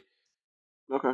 But he also was the voice of Peter Puck, a talking hockey puck who explained the rules of hockey during NHL broadcasts in the 70s. Okay, I think I kind of know what you're like. I feel like I've seen a video of that somewhere. Okay, yeah. But I know Ronnie Shell best as the voice of Rick the Raccoon from Shirt Tales. Oh, wow, that's a deep cut. Oh, yeah. Not for me, it's not. And he was also apparently on an episode of Saved by the Bell as the principal at Bayside's rival high school. Oh, yeah. But here he's the barely embarrassed mayor who implores the kids to tell their parents and any siblings of voting age that he's both the mayor and Santa Claus. Two swell guys rolled into one. He reminds me of the mayor from Doug. A little bit, yeah. Mayor White. Mayor White. Dear Mom, vote for me. Vote for me. And, I don't know, I was thinking of also that Mike might know what I'm talking about, the Arrogant Worm song, Local Politician. Wow. Hey, little guy, I'm just like you. Actually, I'm nothing like you. But I rely on people like you to think I'm just like you. Didn't expect the Arrogant Worms to come up again on this podcast, but I'm here for it. Well done. The Recess Wiki pointed out that the unmasked Mayor Fitzhugh is pictured with black hair in this episode, but every other time we see him, both before and after this, his hair is gray. So I don't know what's going on here. He's had a lot of stress in his mayoral campaign. Oh, just for men. But then he puts on the Santa outfit, so it's useless. But even with that mistake, that's when I also got to pull up my Simpsons canon again, just to say, I hope somebody got fired for that mistake. For that blunder. Thank you. Also, did you notice his nose? I wasn't paying attention to his nose. Giant nose. It's like... I mean, he's a cartoon mayor. But everyone in the show, they don't look really realistic, but like they look semi-realistic. This dude just has a big old honker. Sure. It's huge. Well, now the whole crowd starts booing the mayor, and the float speeds off, leaving Mikey even more confused. But all is not lost. His apparently superhuman hearing picks up a radio from the window display of a nearby store, on which some DJ is asking Santa questions like, Hey, Santa, I gotta ask you, those reindeer, are they expensive to feed and groom? Oh, Ricky, you slay me. Look, you got my belly shaking like a bowl full of jelly. Hey, that rhymes. So Mikey has a new lead. He runs to the radio station, which is apparently close enough to run to. How tiny is this town? Also, I love how the radio station is WXMS. Yeah, it seems like a fun all-Christmas radio station, which, at one time, it was the call letters to a real all-Christmas radio station. But not till years after this cartoon. So, where is Recess located? Because it doesn't snow, but their call letters are also W. So it's got to be East Coast. Yeah. Is it like... Georgia? I don't know. Is it like Missouri? No, Missouri's on the other side of the Mississippi. That's the dividing line. Yeah, I'm terrible at geography. Yeah, I don't know. Like, I don't know where it snows and where it doesn't. Nah. Like, Georgia. If it snow, I don't know. Yeah, maybe Georgia. Yeah. Like, even, like, I grew up in the southern half of New Jersey, and white Christmases were rare growing up. Maybe like Maryland. Yeah. I could see that kind of actually, yeah. And I can see a freak heat wave happening in December there. I remember, like, a New Year's Day in Philadelphia it was 70 degrees, so it's plausible. I don't even know what this town is called that Recess is set in. Oh, I have no idea. I don't think they ever say. Huh. Mm-mm. I could swear at one point in the Recess movie, they do pinpoint where it is in the United States. I just don't remember because it's been a long time since I've seen that. And they don't do like the Springfield gag. Oh no, but that probably would have benefited Ohio, Nevada, Maine, and Kentucky. Oh, the Recess Wiki is telling me it is the entry for the city is just unnamed city. Oh, great. Or Disney's way of saying, that's your hometown in there. Yes. Like I told you this was going to be long. Yeah, man. Happens. We're not even close to the end of this thing. Nope, that's okay. Mikey bursts into the radio station and asks the woman at the front desk, "Where's Santa? I gotta talk to him." And she looks at him confused like, "There's no Santa here." Despite a guy in the next room loudly laughing, "Ho, ho, ho." So Mikey runs past her and toward the studio booth to find it's just one radio host doing voices. I magically stop time on Christmas Eve. I even stop time when I'm double parked and don't want to get a ticket. Hey, can I take you with me the next time I go shopping, Santa? And speaking of voices, this radio host is voiced by Jess Harnell, who's also Wacko on Animaniacs. Yep. Mm-hmm. I recognized his Santa voice more quickly than I recognized his radio DJ voice, because I guess a lot of voice actors can do that. It's your standard, I'm on the radio inflection. Well, Jess Harnell is a rock star. Like, he has been on the radio. Yeah. Well, if anything, I could actually see this as another great educational tool to essentially show kids just the kind of personality you'd probably want if you really want to get into radio or so, because a lot of them often are doing voices. Oh my goodness, yes. I mean, even on my show, half the time I'll occasionally do terrible impressions who I'm trying to give context to. Yeah. And this guy sees Mikey looking into the window and decides it's a good idea to invite him in his Santa voice. Like, "Come in, little boy, and what's your name?" And in tears, he replies, "I'm Mikey, but you're not Santa. You're the guy in the radio posters." And the DJ very quickly goes to a word from our sponsors, and oh, wow, he's got said word from our sponsors on an old 8-track cartridge. That took me back. Oh, I didn't notice that. Oh, I did, because I did radio in college and a few years afterward. Okay. One station I worked at was still using those carts as late as 2004, so that was nice to see. Yeah. But what did this guy think was going to happen here? He yells at him, "Mikey, there are kids listening who still believe in this hokey Santa junk. Where's your Christmas spirit?"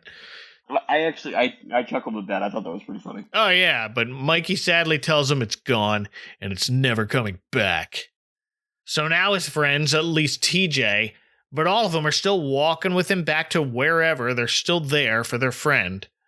And TJ's still trying to preserve whatever's left of Mikey's childlike wonder, telling him, well, you can't expect Santa to make all those personal appearances this time of year. And I like Spinelli's yes and moment that, yeah, that's what killed Elvis. Not what killed Elvis. You don't know that. I mean, we don't even know if anything killed Elvis. It might actually still be. Sure. But Mikey's seen and heard enough. Tells his friends to stop. He concedes. You were right, and I was wrong. I was a fool in believing something that wasn't true. And he takes out his letter to Santa, and he rips it up into tiny little pieces and lets them blow away in the wind. And, kid, that's littering. Yeah.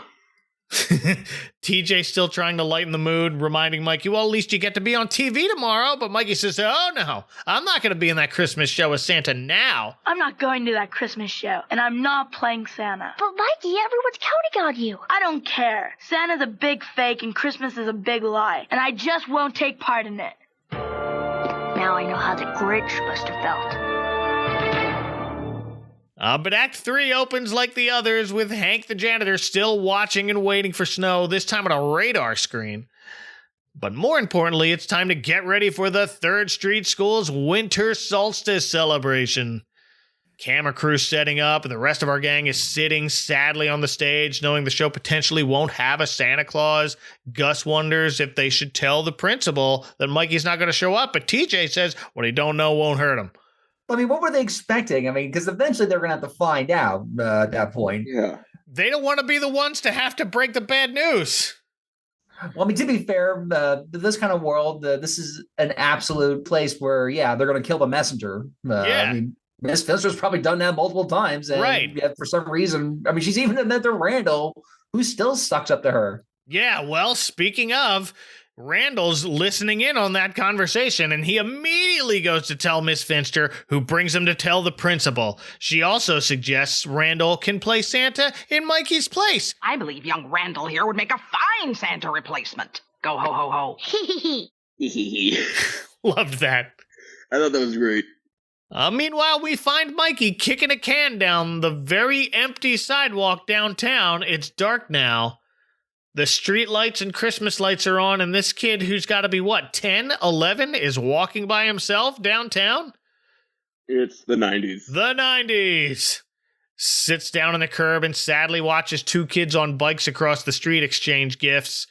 Ryan O'Donoghue, the voice of Randall, is playing one kid. The other is unmistakably E.G. Daly. Yep. Wow, Play-Doh, and it still off. A pink crayon. How'd you know? It's just her Tommy Pickles voice. Yeah. Sweet moment between friends, and then we hear another familiar voice. Now that's what I call the spirit of Christmas, eh, Mikey? Mikey turns around, and it's an old man sitting on a bench on the porch of a nursing home, and that voice is James Earl Jones. Remember, Kimber. Well, who wants to guess the last time I talked about James Earl Jones on this podcast? Okay. Star Wars Holiday Special. It was the Star Wars Holiday Special, and we happen to be recording this on May the 4th. Yep. Darth Vader's in that thing for like 20 seconds, not even exaggerating. Nope, 20 seconds. He still gets the credit for that, though. Yeah, well, sure he does. They all got credit for it. Yeah. The design of this character reminded me of James Earl Jones in The Sandlot a little bit. Okay, yeah, I can see it. So, besides Darth Vader and Mufasa, what do you both know James Earl Jones from? Well, in my neck of the woods, he would do commercials for Bell Atlantic, the phone company. Okay. All right. And I think outside of those, I mean, even as a kid, I did watch him in some of the other stuff, including Coming to America. Yeah. Oh, shoot. What was that baseball movie? Not The Sandlot, the other one that he did. Field of Dreams. Field of Dreams, yeah. See, for me... Okay, well, here's my nerd... Well, I guess I have 2 very nerdy answers, but the Muppet nerd in me is saying he was the first guest to ever appear on Sesame Street. True. And the sitcom nerd in me is saying I believe he is on an episode of Frasier as a blind man. Oh, okay. I believe he's also in a nursing home in that episode. Okay. And, of course, he is in 2 or 3 of the Treehouse of Horrors. Oh, yeah. Yeah, in fact... this is indeed a disturbing universe. There was that one, and he was also the narrator of The Raven. Of The Raven, yeah. Mm-hmm. Yeah, sure. No, I mean, he James Earl Jones was omnipresent when he was among us. Yeah. But Mikey's never met this man, so he asks how he knows his name. And the man tells him he's seen him around and asks what he's doing down in the gutter. Again, Mikey does not know this guy, but he's going to talk to strangers anyway. He's an old man sitting in a nursing home. Whatever. He's an old man. He can't run really fast. He doesn't look spry. Yeah. So Mikey simply tells him he's got some bad news about a friend. That's a way to word it. I'm now interested in seeing where this conversation is headed, and the man asks if Mikey's friend is going to be all right. And he's like, I don't know, seeing as how he doesn't exist. And the old man puts it together. Oh, Oh, you're talking about that jolly fella gives out toys. The one they always draw wearing a beard. That's him. Okay, can I talk about the shave job on this dude? Yeah, sure. It's weird. I would have rather had them had gone with like a clean-shaven look, or just with a mustache. Yeah, he's got like white stubble. He needs a new elko. Used to ride on one.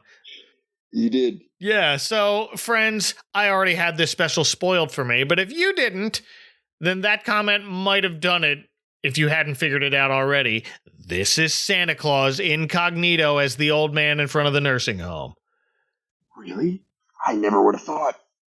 Well, it definitely doesn't look like he's obviously Santa, but he's an old man with white hair and a broad face and a little round belly, but he's wearing a blue, like, flat old man cap, and notably after that comment, no beard. He's got some white scruff, but that's it. Yeah. And he's also wearing suspenders? Yeah, well, I mean, yeah, suspenders are a Santa trope. Mm-hmm. Okay, I didn't know that. Yeah, but it's like olive green. Like Santa wears red suspenders, so he doesn't look like what you would expect Santa to look like if he's just hanging around town. Yeah. Yeah, though I still think James Earl Jones has the voice to still do that. Oh, absolutely. Oh, definitely. No, this has nothing to do with James Earl Jones or the voice he puts on for Santa. Like, I wish we had seen James Earl Jones play Santa more. This is the only time.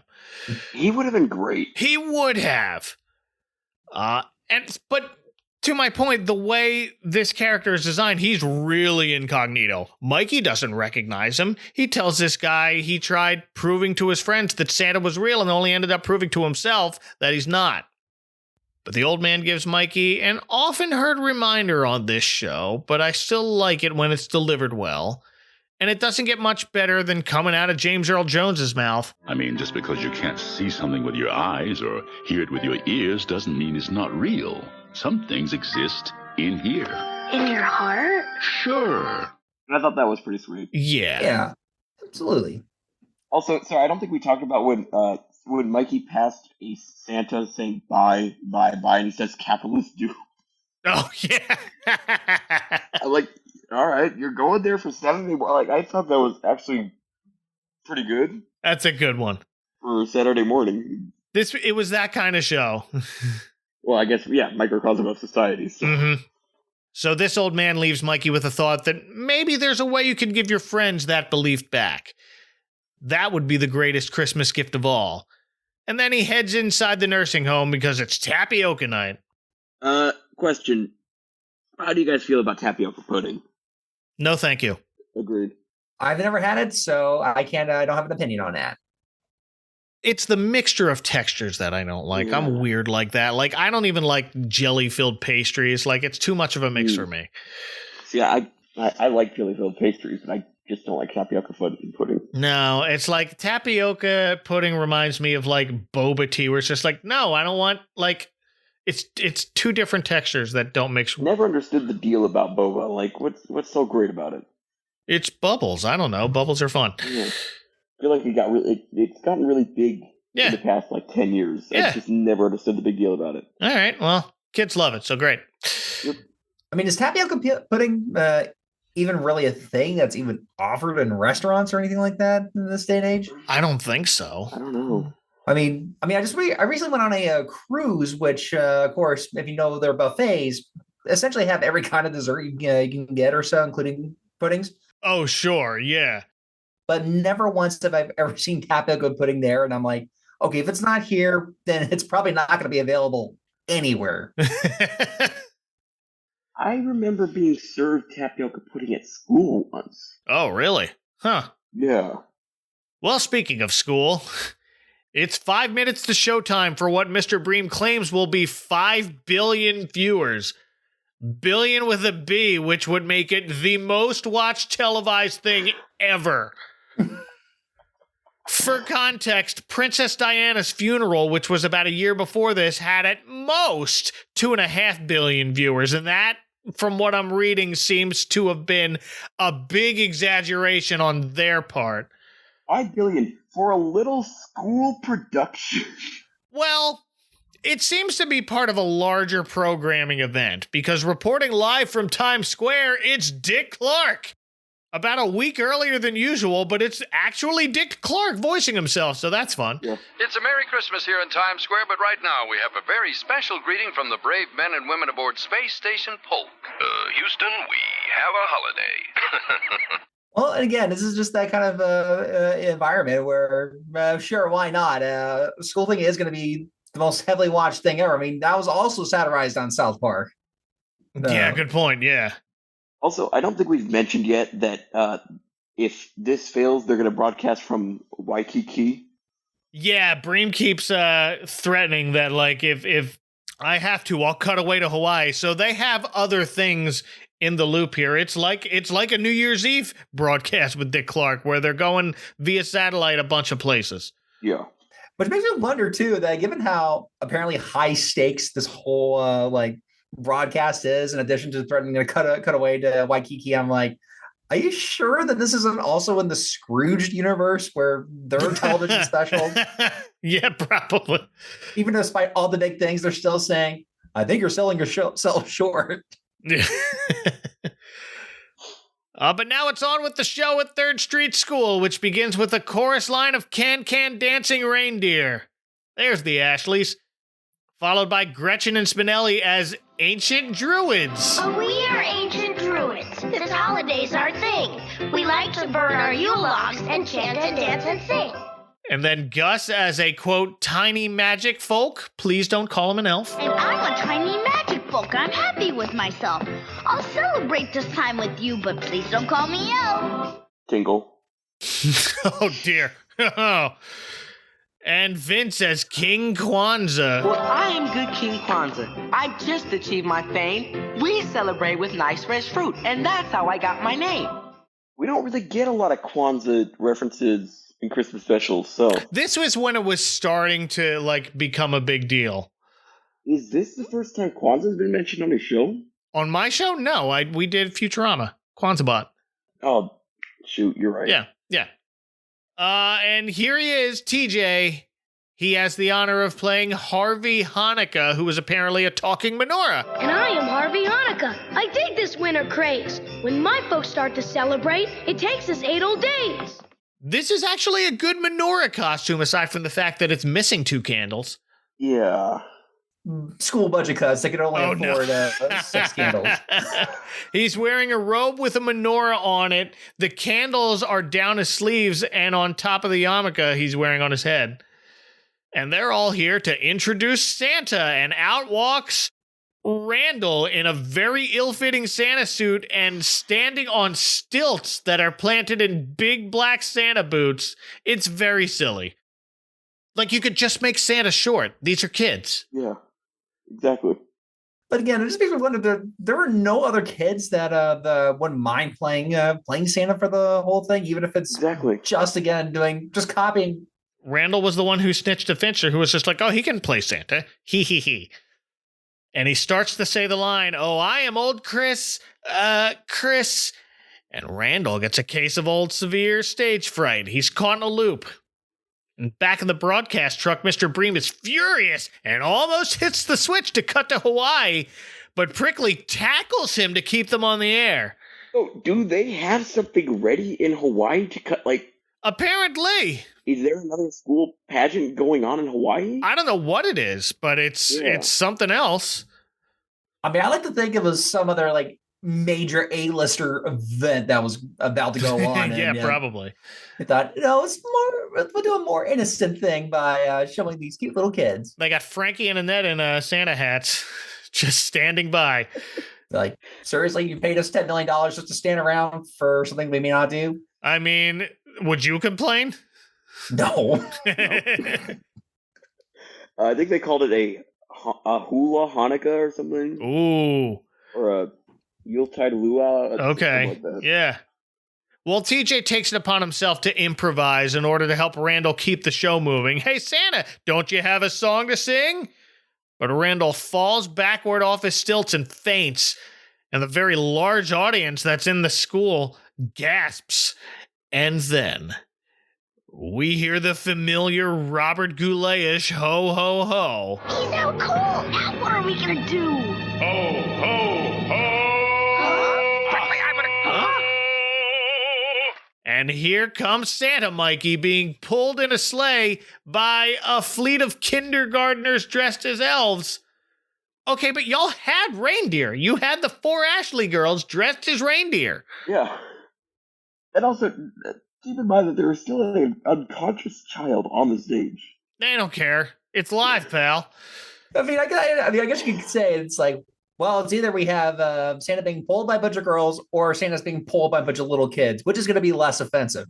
Yeah.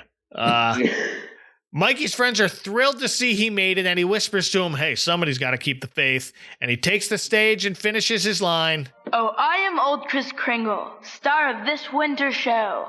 Although you may not see me, pointing to his eyes, in here you've got to know. Now pointing to his heart. So wait, that was the part of the show the whole time, but you needed some old guy you didn't even realize was Santa Claus to drill it into your head? See, my thought is he just went off script. He just went off of his own experience. Ooh. All right, well, that makes more sense. Otherwise, it's just that's the true magic of Santa, I guess. He reminds us of the good in us all that's been there the whole time. And then he sings I'm Dreaming of a White Christmas, and I'm glad they let Robert Goulet sing the whole song as Mikey. Yeah. I'm dreaming of a white Christmas, just like the ones I used to know. It's really sweet. It is. Mr. Breams in the live truck in tears is beautiful. And as he sings, we cut to the skies outside of school, where that dream is about to come true. It starts snowing. And after the song's over and everyone cheers, here comes Hank the janitor bursting in to tell everyone. And then they all start playing in the snow in their costume. Yeah! Everybody, kids, adults, they all run out to play in it. Well, Mikey doesn't. He's still standing on the front steps, just watching everybody else. And that is where the old man from the nursing home finds him and tells him he made a great Santa. Mikey thanks him for helping him find the place in his heart that he thought was closed for the holidays. And the man tells him he doesn't think it was closed, just taking a lunch break. And then his watch beeps and he says he'd better get going, but as he walks away, Mikey asks him, Hey, mister, how'd you know about my show? You invited me, remember? I did? And continues walking away, but as he does, out of his back pocket flies the restored, not ripped up anymore letter to Santa. Dun dun dun. Okay, I would have just cut off there. I think we leave it kind of ambiguous. Like, yeah, we know this dude's Santa. Like, I don't know if we had to see him fly up in the sleigh. Well, it's just a shadow we see, but I like that they kept, like, Mikey's friends gather around to ask who he was talking to. They recognize his letter to Santa because they saw him rip it up earlier. So that, I think, needed to be in here. And they run around the corner, and from up in the sky, they hear the one true Santa. Ho, ho, ho! But that means, Santa shaved. Which I kind of agree that I think the scene, again, it's cool to see Santa flying in the sky like that. I think the message would have hit harder had they not shown that as well. Yeah. But I could even see that as maybe being something that initially wasn't part of the plan, but Disney may have come in just to say, oh no, you actually definitely gotta show that sleigh flying in the air just to ensure that was real or show. I guess so. I mean, they could have just shown the kids watching, like they stare up in the sky and you don't see it at first. And Gretchen admits, but that means, and Mikey finished the sentence, yeah, Santa shaved. He said the line. He said the thing. And that's it.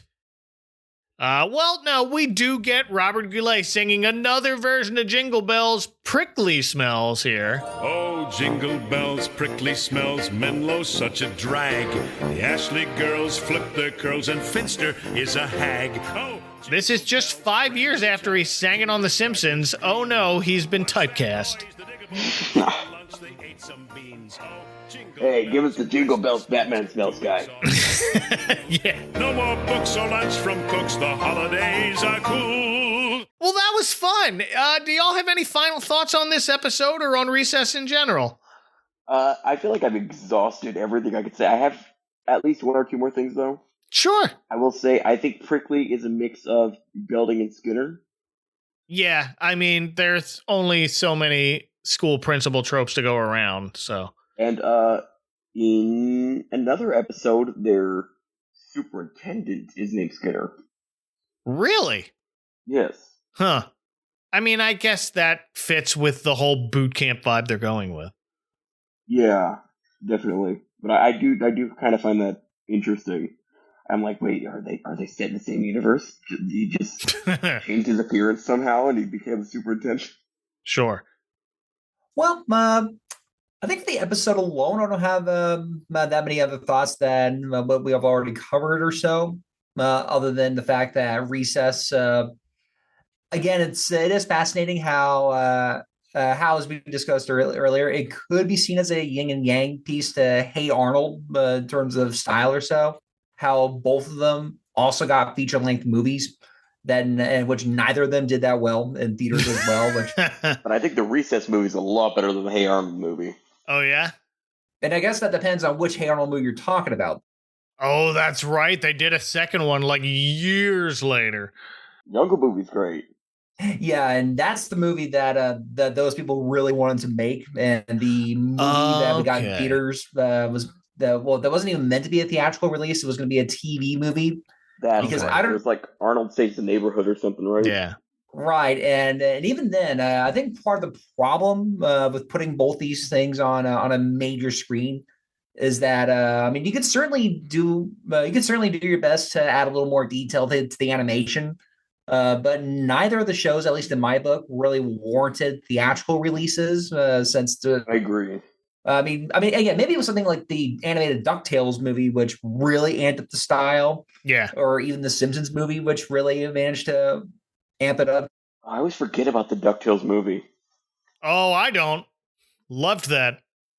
And yet, if you look at the Recess movie, I mean, even though there are a lot of good parts to it, and there was even a really good scene with TJ and the principal. Mm-hmm.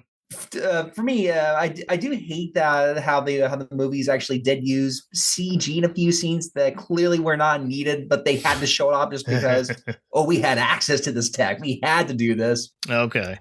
And on top of that, I'm kind of glad that the show never got some legacy sequel series, even though allegedly there was one that I guess was pitched or so. I know that. Oh, there was one that was planned. Yeah. Apparently they went as far as having like a full character Bible, but I don't know if I can't verify if it was real or not. I think I saw that like on either Wikipedia or like the Disney Wiki or something. Yeah, but otherwise, even though apparently an idea was pitched for Disney Plus or something, it just never came to be. And honestly, I think for that's for the best, because this is a show that really doesn't need to go on as long as The Simpsons does. No. I mean, nothing does, but it's true. I think I was able to get hints of the vibe of Recess as a show from this one episode. Those Lord of the Flies kindergartners and the whole boot camp style opening credits painted that bigger picture for me, that this is the elementary school equivalent of a high school story that splits everybody up in the cliques. That, at least in my experience, didn't really exist, but it's an exaggeration of the social experiment that is public school. I get that. If you want a really good example of a Recess episode, I believe the next episode after this one is called Economics of Recess. Oh, okay. And that one's pretty good. That one's a really good example of a Recess episode. All right. I'll check it out. Basically, they have their own currency, and basically TJ starts from nothing. And then, like, he's, like, at some point owns the entire playground or something. Oh, it's like, does he do like a paperclip trade? Yeah, basically. Okay, that's fun.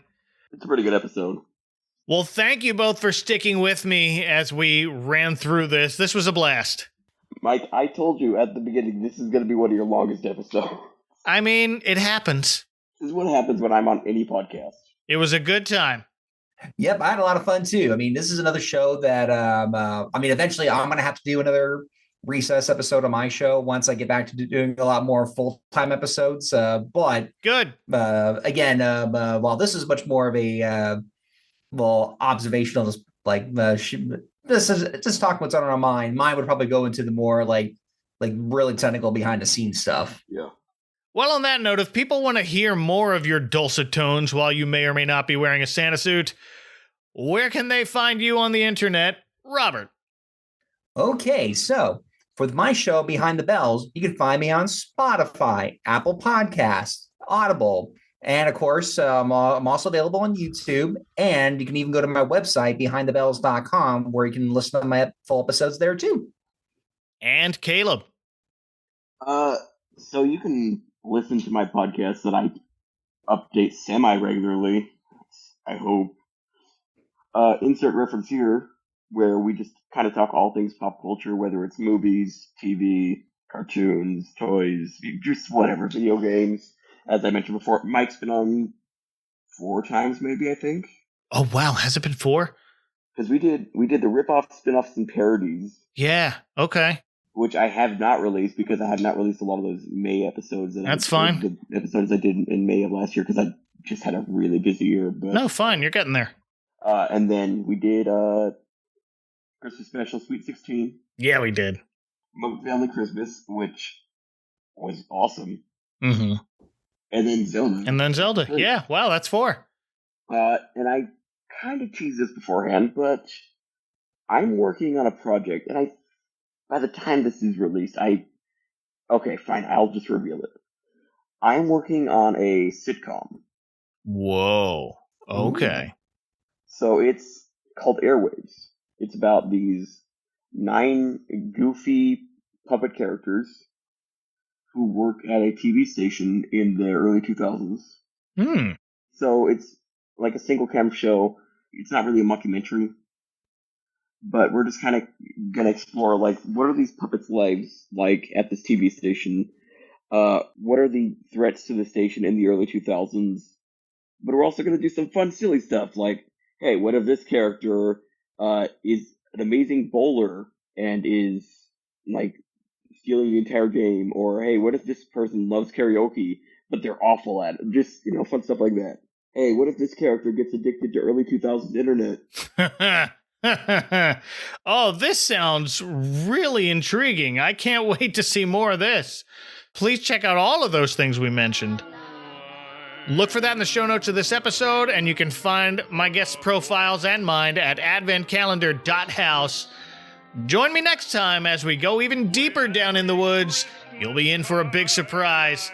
Until then, for Caleb and Robert, live from my globally broadcast every denominational holiday extravaganza, this is Mike Westfall reminding you to mind the icy patch and or the big muddy sandbox snowman or wherever they used to build that. Good night, y'all. Christmases be white. This has been a presentation of the Retro Network. Next time on the Advent Calendar House. In a fanciful search for Santa, a cuddly creature faces danger to make a little girl's dream come true. Teddy bears sure do have lots of responsibilities. The Teddy Bear's Christmas.